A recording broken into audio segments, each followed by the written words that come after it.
Bien pensant sur la guerre, tu devrais te taire. La guerre, toujours un terrible sujet, quelle que soit la zone touchée, l'époque, avec pour conséquence la mort qui sévit sans cesse. D'un coup, nous Français, grands peuples téméraires, faisons de ce conflit en Ukraine une cause nationale. Drapeau à la télévision, aider l'Ukraine à toutes les caisses de magasins, des spots publicitaires partout, et bien entendu le grand retour de cette bien-pensance qui ne cesse aussi de sévir et de se permettre de nous dire comment on doit agir. Alors vous, oui, je m'adresse à vous tous. Je vais vous donner 3 bonnes raisons de garder votre argent. Vous me remercierez. 1. Tsar Bomba, la peur t'envahira. Vous êtes assez drôle quand on y pense. Vous êtes devenus des robots sans vie, répétant bêtement tout ce que vous entendez, n'ayant plus votre propre libre arbitre. Je vous vois, vous observe, votre hypocrisie dépassant les cieux de l'Olympe en train de dire « Les pauvres, c'est terrible ». Allez, arrêtez, on va pas jouer la comédie plus longtemps.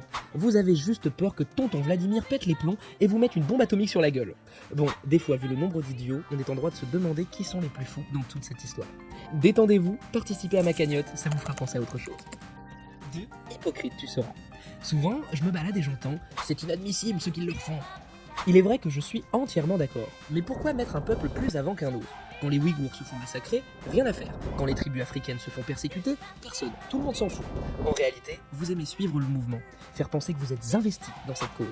L'Ukraine, le pays que vous avez toujours rêvé de visiter, n'est-ce pas ?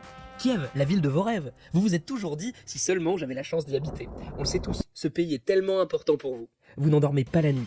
L'hypocrisie a un coût moral, et on peut appeler ça plus communément du foutage de gueule. Personnellement, vous devriez plus investir dans ma cagnotte. Moralement, c'est pas mieux, mais au moins, ça a le mérite d'être franc. Méditez. 3. Peur, tu auras.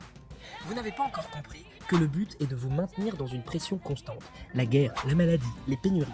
Le plus gros des problèmes là-dedans, c'est que vous avez évolué dans un monde si aseptisé et sécurisé que même le pire charlot du Moyen-Âge vous ferait penser au grand guerrier Khal Drogo.